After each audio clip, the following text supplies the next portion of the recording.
Okay, this is my Oklahoma Joe's Longhorn smoker, reverse flow modification. I'll show you everything I did with this. But here's a look at it overall. Probably first thing you notice, the big custom shelf, obviously the toggle clamps, and of course the reverse flow smokestack on the other side. So the first thing we did is we lowered the firebox about 2.5 inches or so that we could get more heat once we added the baffle for the reverse flow. Because the smokestack was there, obviously I couldn't open the firebox door all the way, so I came up with a pretty cool thing I thought was a magnet to help it hold open. So I got this, and that magnet grabs it so I can work on it and do everything I need, and then I've got a toggle clamp that pulls it closed. Okay, we cut down the original cooking grate that was up at this level here because it was a little bit better with the ceramic coating, and lowered it to hold the coals, the wood and stuff. You can see the cut in and the blank plate to separate it from the baffle.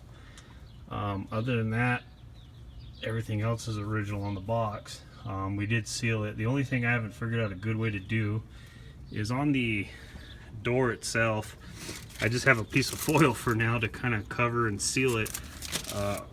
Overall, pretty happy with the Longhorn smoker. That my biggest criticism would be that damper door is very poorly made.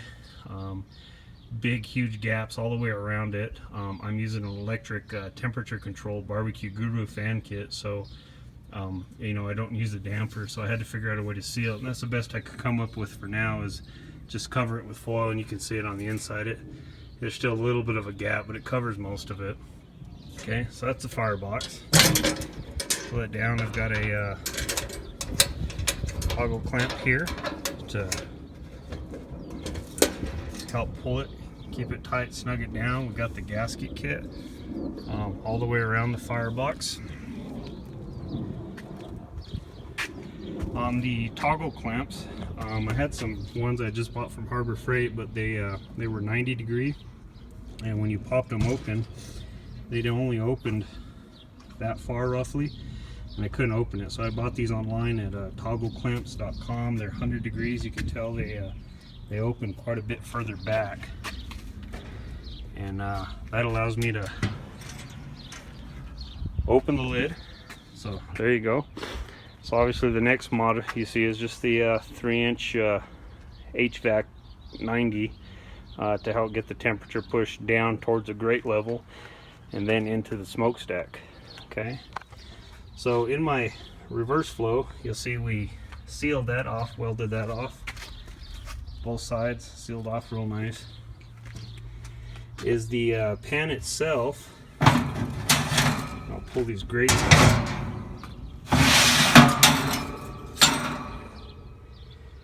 It's got a little pitch to it, an angle, and it's removable, so I can take the pan out of the smoker when I want to. So I'll pull that out. Give me just a second. Okay, so there's the pan pulled out. So you see the smoker from the inside there.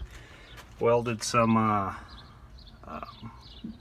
angle iron there as rails on both sides to support the tray. Okay. And it's just angle iron all the way around with some metal. We got the metal splice tool to actually put the bend in it, and we welded it.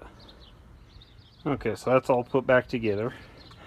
So you'll see I got my pit temp probe, and I decided to mount that to the lid so that I could get more accurate readings with my actual 1/2-inch probe temps that were in there, and then the meat probe for my temperature kit.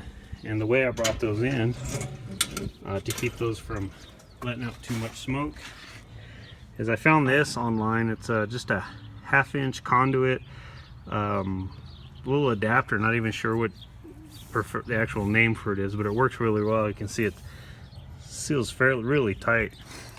So that's how I bring those in. And got my 3-inch River Country gauges, and from the other video you can see, and my toggle clamps to get a Nice good seal. You can see the gasket running all the way around the edges that we put in, so get a real nice even smoke, and of course the stock smoke lid, and we're good. So